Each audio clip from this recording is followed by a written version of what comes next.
All right, good evening. Thank everyone for coming. Renee, please show all board members present tonight. And if you would join me for the Pledge of Allegiance. I pledge allegiance to the flag of the United States of America and to the republic for which it stands, one nation, under God, indivisible, with liberty and justice for all.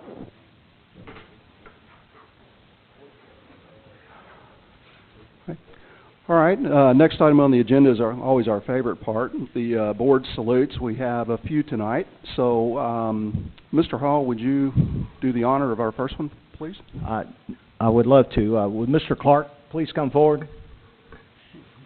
The board salutes Director of Technology, Brett Clark, for receiving an honorable mention from the Tech and Learning magazine in the June 2014 issue, which highlighted the most influential people in EdTech.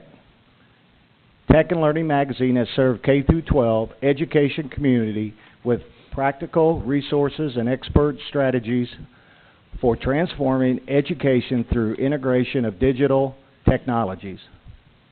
The magazine is often used as a professional development tool to help educators across the board get up to speed with the newest technologies and products in order to best prepare students for the global digital workforce.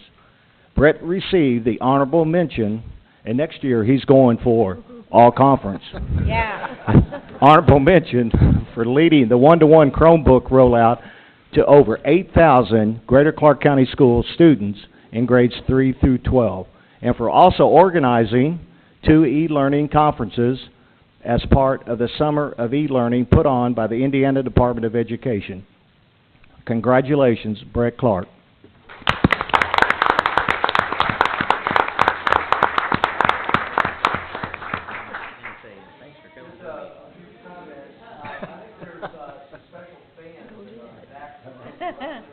That's who they are. My amazing, wonderful wife, 14 years, Ruth, and then my son Micah, who is the state of Rural Valley, and then my son Nathan Levi, who's at TJ, who's a fourth grade kindergarten. Nathan's kid. I will tell you, Brett, first of all, when we first hired you, one of the first things I asked is, I gave you just a few months to try to develop a plan to bring a one-to-one initiative to our school corporation. And I was half joking at the time, you fully delivered. And we got a one-to-one initiative going, which is a pretty amazing thing, and it's been very prominent for our school system and bringing our school system to areas of attention. But it goes deeper than that. You focus on technology integration is vital, because it's one thing to have these tools, but it's another thing to actually make them an active part of what we do, both on a student and staff perspective. And I know you, your e-learning coaches, your tech staff, and you put together 100% dedicated to making sure that we're successful with that implementation.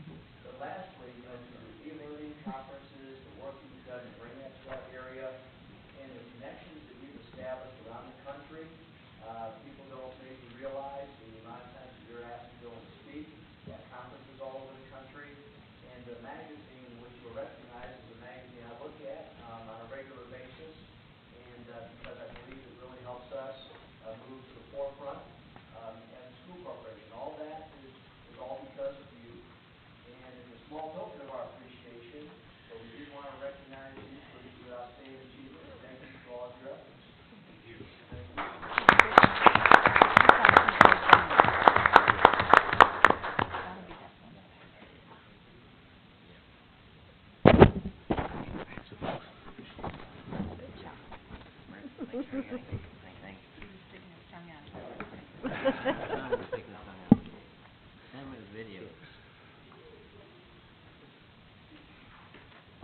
All right, next we'd like Mr. White, would you recognize the Crusade for Children partnership, please?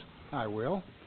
In 1954, the WHAS Crusade for Children was established to raise money for agencies, schools, and hospitals to better the lives of special needs children. An annual Crusade telethon is held to raise funds, and fire departments raise more than 50% of the money raised by staging roadblocks and other events. Greater Clark County Schools holds an annual employee payroll deduction campaign for the Crusade for Children, raising approximately $25,000 each year. Thanks to these generous contributions, the Crusade is able to return 100% of all donations to organizations that serve special needs children in all 120 Kentucky counties and more than 50 southern Indiana counties, including Clark County. The board salutes the Crusade for Children for their continuous support and contributions to the success of our Greater Clark students by granting $978,104 since 1979. Thank you, WHAS.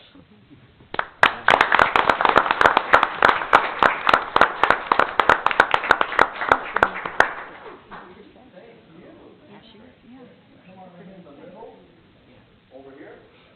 Hold on.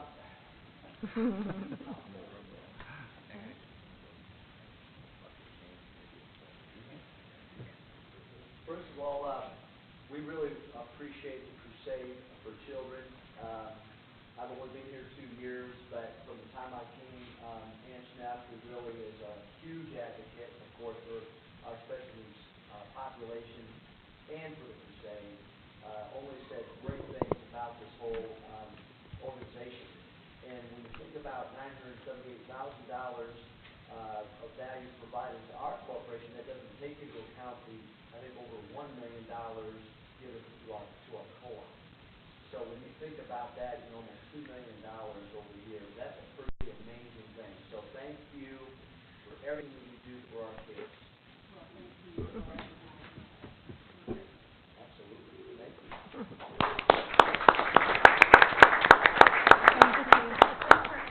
Thank you.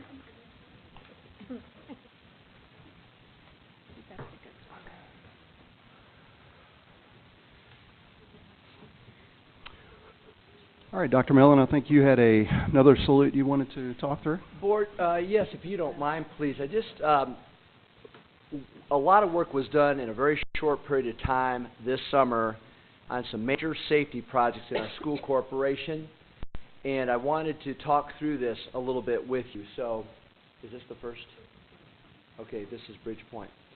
What we did at Bridgepoint is, and Steve Hobgood is here, and he really did a great job of coordinating all these projects. So, but here's the entrance to Bridgepoint, and when you come into Bridgepoint, this door that you see located here, the wooden door, is the new entrance into the main office. It used to be a wall, and behind that wall was a kindergarten classroom. So now as people come in the front main doors, they have to go to their left, and they go into the new main office. They can no longer get through the second set of double doors, and then have pretty much clear access to the rest of the building. This is a picture inside that new main office. So you come in, you can see the reception area on your right, then you have a door that leads back into an office area. This is the door that any people have to go through to get access to the building. This is inside the office itself, a workstation inside the new office. There's the reception area looking out. Security monitors at the reception area right up above there to the left. Another view from the back of this. And again, this used to be a kindergarten classroom. There are several offices. The principal's office is there. She has access to the hallway. You also have the bookkeeper's office there. You also have the SAM's office, and there's also a conference area all in that room.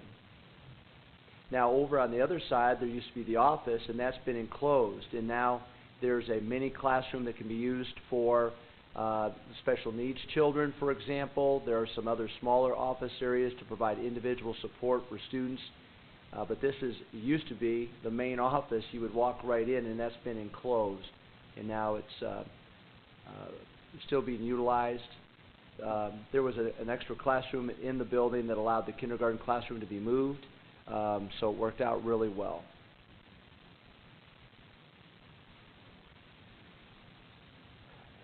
Charlestown Middle School. This is the biggest renovation that was done. You walk in, you remember, you used to get in through the first main door, and you could go anywhere you wanted in the building without being stopped.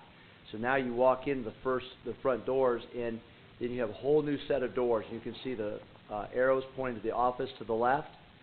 So you enter through that door, and as you enter through that door, you will see the reception area. Well, this is a picture looking out from the hallway area through the two sets now of doors. So this, you have the security built in. Here's the new reception area. We're going to do a slight modification here because the receptionist is there, but they would also like an attendance clerk out there. And Steve and his crew can modify the built-in work area to provide for a second workstation. But that is the new reception area at Charlestown Middle School. Before you go on to the other thing that's happened is across the hall, they have enclosed, the SRO is there. It has a perfect sight line to the front, because it's glass now, to the front of the building. The counselors have moved up to the front of that the old office area, so now counselors' offices are there. And then also the nurses' station has been totally modified. It's really, really nice. So there's been a lot of work done at Charlestown Middle School. Again, the main focus of the projects up to this, all these projects, is safety and making sure that it's difficult. It's not easy to get in the building and get wherever people would want to go. Parkview had a large open area when you used to walk into their main office. And now what you have is, maybe the next, let's go to a next picture. We have security. Basically, when you walk into the reception area in the front, the only way you get through to the office, to people in the office, the principal, assistant principal, is you have to be buzzed in there and buzzed back. So they have to have, or they have to have their badges. So we built a couple offices back there for the reception area and also for the SRO. This picture is probably from the principal's office looking out. And let's go one more. This is the back. This is the back of the office. And to your left is newly built walls. You can see the workstation to your left. You can see cabinetry to your right.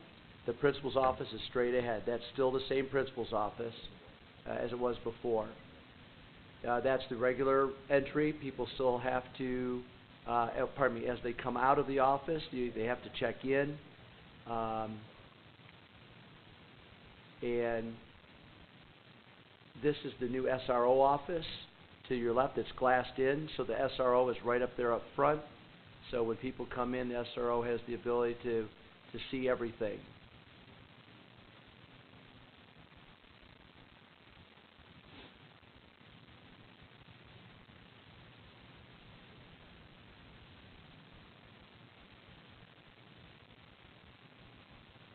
And then River Valley was in some ways the smallest of the four projects, but you can see here in this area, you can see that that's now enclosed, so people have got to enter from the outside through a set of doors on the other side of this glass, and they have to now go directly into the main office.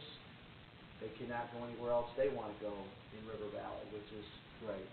There's been painting in the open areas too, to brighten this up and make it more attractive. This is a look from the hallway back toward the main office. You can see there are actually two sets of doors, so when people come in, they go right, they run into this glass. If they go left, they run into those doors.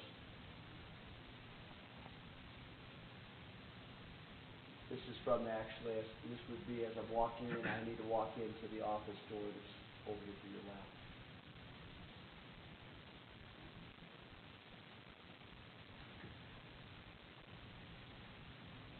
So this would be if I'm coming back from the pool area and I'm walking back toward the main office area. You can see, again, it's sort of relatively narrow area, but that's fine because that's how we had to make it work to make sure we restricted movement in the building. So that's it. So we just want to quickly put some pictures together. A lot of work was done in a very short period of time, and again, Steve, his people, our contractors did a tremendous job in a very short period of time, and so I wanted to salute them tonight, board, if you allow me to do that. So, Steve, thank you for you and all of your work.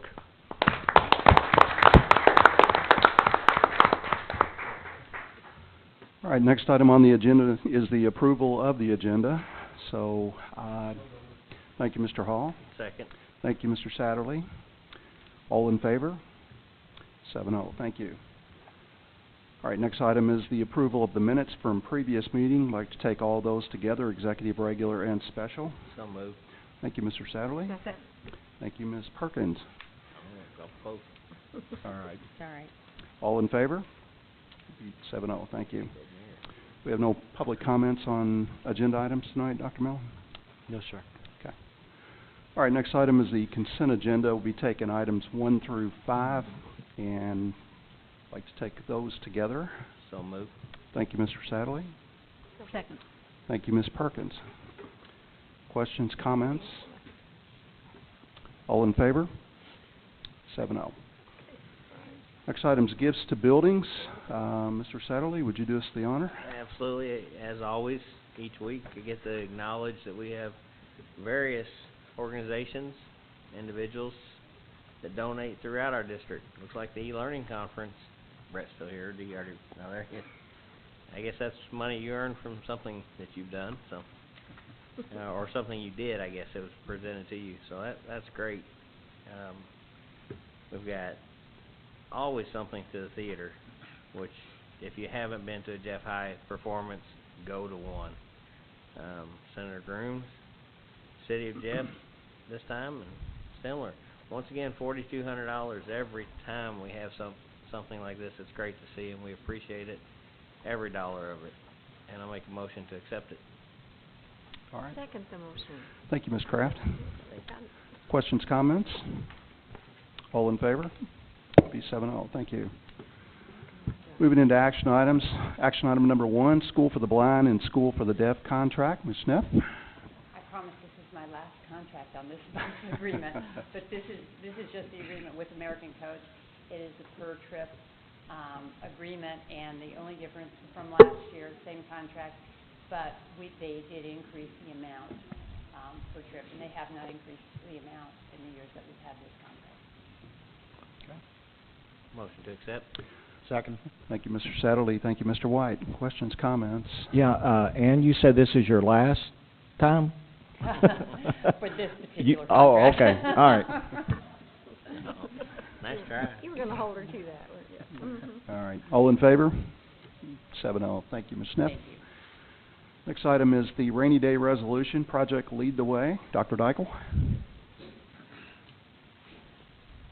The Project Lead the Way curriculum has been established. The administration proposes to borrow up to $350,000 from the Rainy Day Fund to purchase necessary equipment and provide professional development to our certified staff members that teach the course. The administration will repay the Rainy Day Fund every 6 months out of the career and technical education revenue that we get. So we're asking approval to borrow $350,000 from the Rainy Day Fund. Motion to approve. Thank you, Mr. White. Second. Thank you, Mr. Satterley. Questions, comments? Yeah. Did we do the same thing last year? And did we pay that back? Yes. Okay. I'm good for my money. All right. Just checking.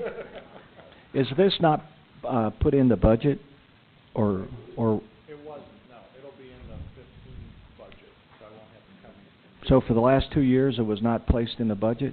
Correct, because when we did it last year, it was right at the, beginning of the 13-14 school year, which the 14 budget was already done, so it was already approved and it wasn't included, and then we didn't put it in, this year's budget, so it will be in the future.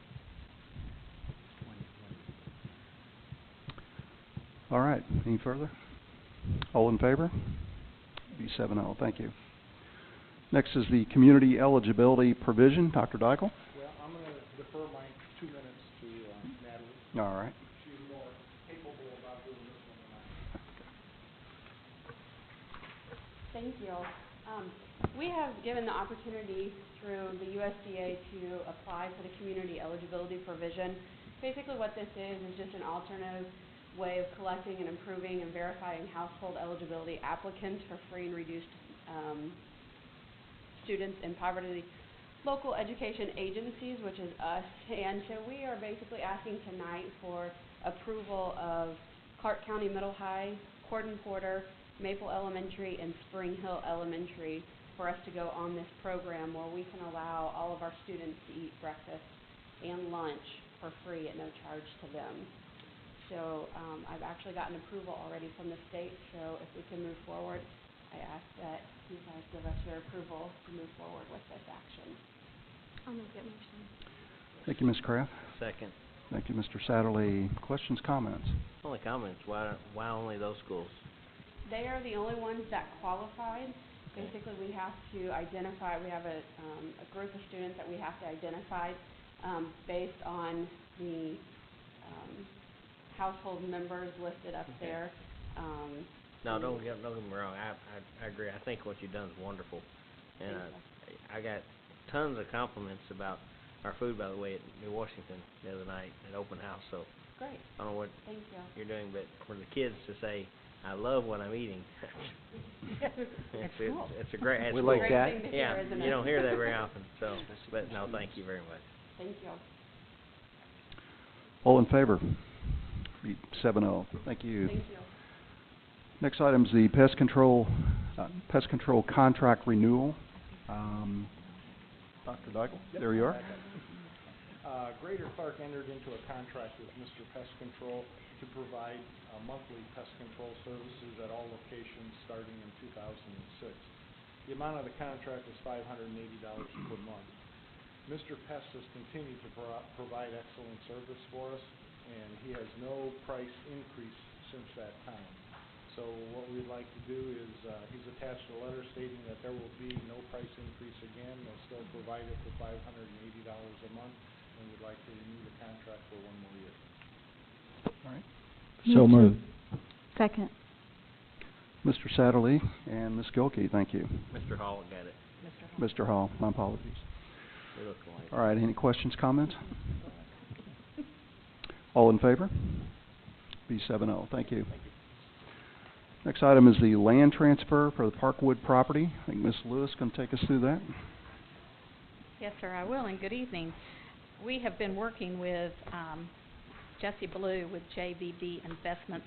It's a limited domestic partnership that's registered in the state of Indiana for the possibility of transferring some land areas in the Parkwood Elementary School area. And what we are looking to do is develop road frontage for the possible future expansion of Parkwood Elementary School. And Mr. Blue owns the land adjacent to Parkwood, and he's interested in transferring some land to kind of square up some land that he owns for future economic development in the area. So we have been working on putting together a myriad of documents, a resolution of the board to approve the land transfers. State law allows the transfer of this land based on the terms and conditions that we are providing, are making a recommendation that the board approve the transfer.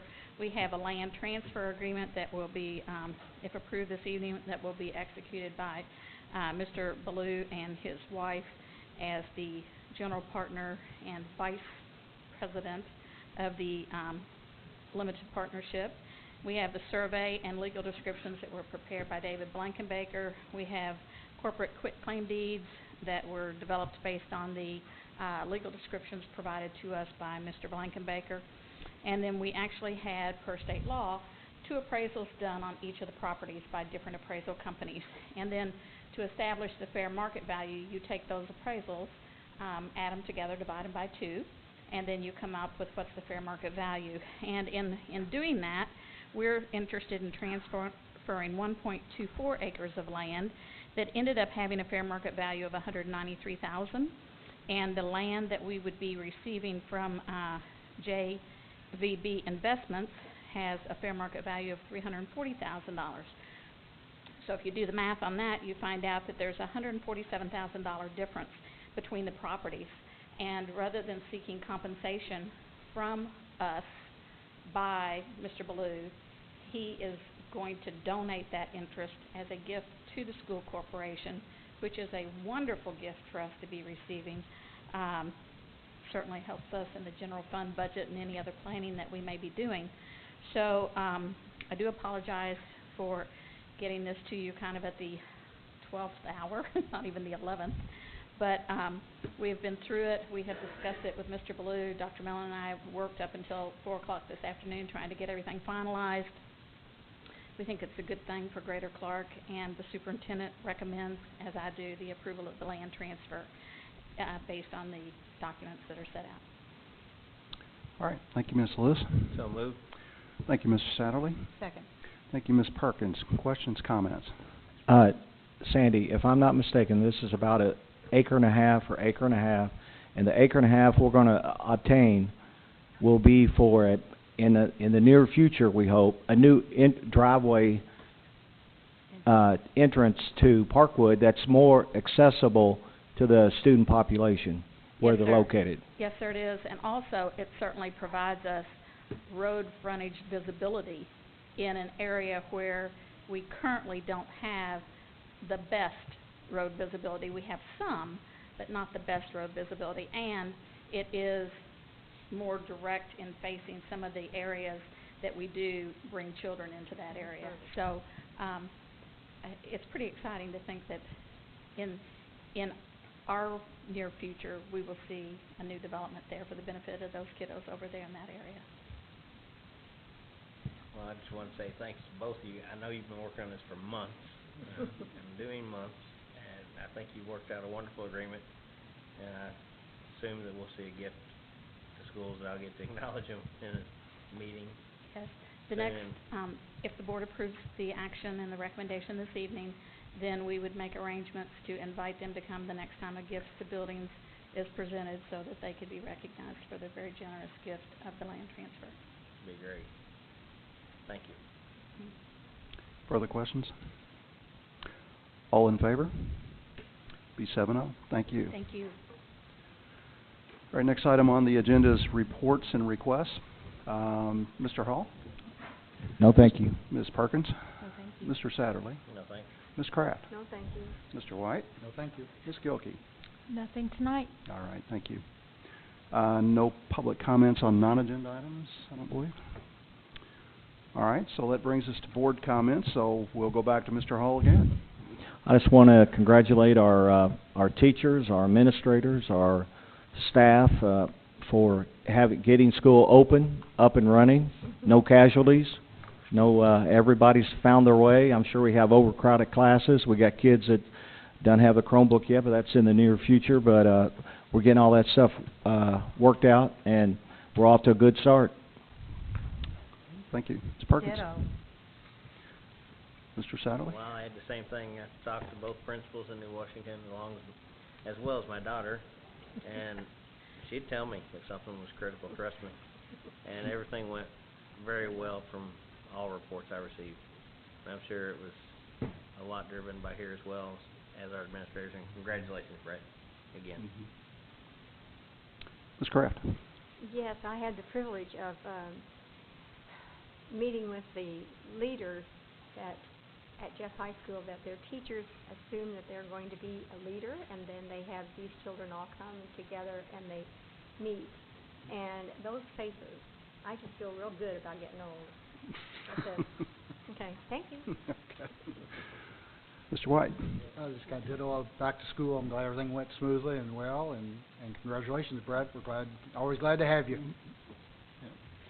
Ditto, and also Steve, just the extra shout out. Please tell your maintenance staff how much we appreciate their hard work and making our facilities more secure for our kids. We had the privilege of attending opening day ceremonies in Charleston High School this week, and there was a speaker there by the name of Mr. Todd Whitaker, and he was fabulous, and I think he was dead on with a lot of his comments, but you know, he's a big user of Twitter, if you don't know that, and so you may want to follow him because he has some really fascinating statements every single day. And I'll tell you, I could just watch the place blow up, Twitter accounts blow up after he went through his presentation, but he was very inspiring, and I was just very glad to be able to attend that. So great group. Dr. Mill? Thank you. Board, just a couple of things. Again, the start of the school year, I appreciate your recognition of that. with over 1,400 employees and well over 10,000 students, it takes a lot to make sure it goes as smoothly as it did. It takes great people, great leadership, and so I'm very proud of the start of the year. And in addition to the opening day, the next day at Jeffersonville High School, we had a all-day professional development where all of our teachers and administrators had 4 90-minute professional development sessions on literacy, balanced math, college and career readiness, technology was one, and then pedagogy was another. And it was really outstanding. A lot of work went into preparing that by a lot of the people over here to my left to facilitate it. We had, what I really loved, Board, is our own teachers were providing, and administrators were providing the professional development. We have great teachers, great administrators, great leaders in this school corporation, and for them to step out in front and provide that professional development was great. So I was very proud of that day. Lastly, Board, if you don't mind, I know our iStep scores were released on Monday, and I know it's been in the paper and so on. I just wanted to maybe speak to a couple of things quickly. There's a document that you have in hard copy and then up on the screen. Just a couple of things. This is raw data. Every student in the spring who was in attendance and took the iStep, this data reflects every student, regardless of the number of days that they were attending Greater Clark, regardless of the number of days. So every student who was in our buildings during iStep testing window, this reflects every single one. It does not reflect mobility. I'll come back to that in a minute. But you can see that we have a couple of our buildings, both Utica and New Washington, with well over 90% passage. That's outstanding. Congratulations to those 2 buildings in particular. Also, Parkview, in terms of their English language percentage passage, was lower than anticipated. We've contacted the state because we have every student go through what's called an acuity assessment that gives you an indication of how well kids are doing. And all throughout the year, the Parkview students were performing at a much higher level. And so we just wanted to do some checking with the state in regard to the data there.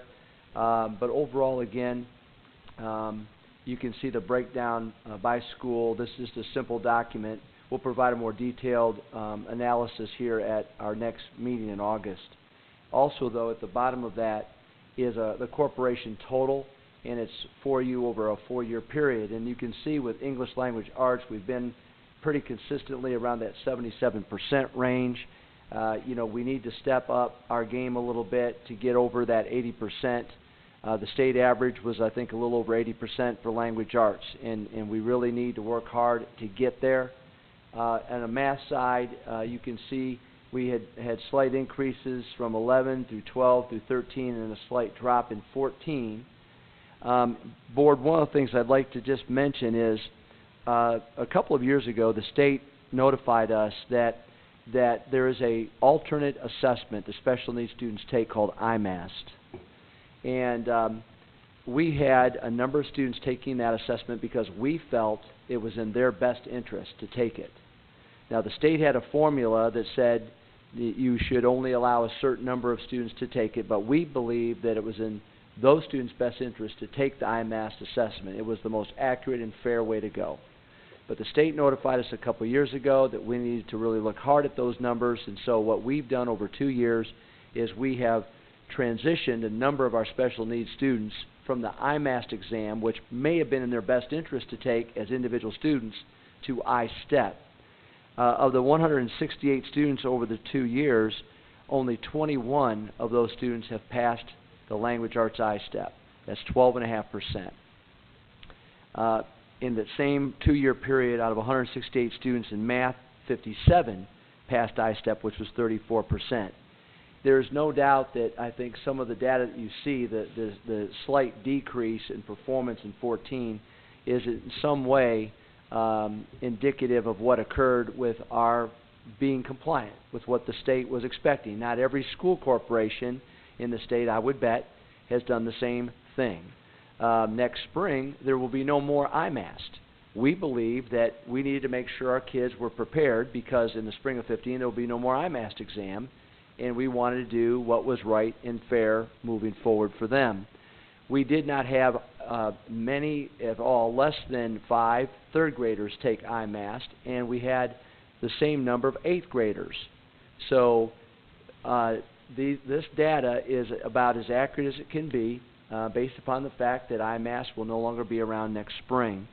So we have work to do. Our general ed population has stayed strong. It stayed in the 80% range in terms of passage, and our special ed population has performed well, but we have more work to be done there, and we have more work to be done at our middle school level as well. But that's what it's about. It's about continuous improvement and getting better, and I'm proud of the efforts that all of our buildings are making to step it up. The last thing regarding ISTEP and state accountability. The state has said that by the end of August, schools may receive their grades. Now that's going to be interesting to see if that happens or not, but there's going to be a difference between the numbers that you've witnessed and the state accountability grades, because when they go to figure accountability, students who've been in the building for 162 days or more are the only students that count. So some of our buildings, there's a lot of mobility. You have a lot of students moving in and out throughout the year. If they're not in a given building for 162 days, they don't count. So I would anticipate, because we have several buildings with a lot of mobility, you'll probably see some of those scores increasing. And I also would like to see what we're doing related to growth, because we've done a lot of things for our kids over the past year, in particular with intersessions and so on, where we've really tried to focus on making sure all kids are growing. It's not just about passing or not passing, but it's about getting better. So hopefully we'll have some data within a month related to that. I didn't know if you had any other questions, but I wanted to give you a few quick comments. I know that you guys are working on, and I'll be anxious to see the report on the disaggregated groups, the free and reduced lunch, the African Americans. I'd really like to see boys and girls too, but I know that's more difficult to get. But isn't that right, Amy? No. Okay. We will plan at our August meeting to have a pretty detailed report that will include that information for you, so you can see it. If I can remember correctly, I believe we've been improving in some of those areas, so that's really good. I think you have to look at that overall picture before you can really. These numbers are great, but you really can't get a good picture until you see that disaggregated information. Thank you, Board. All right, thank you. All right, so the next item is adjournment. So do I have a motion? So moved. Thank you, Ms. Perkins, and thank you, Mr. Satterley. All in favor? 7-0. Good night.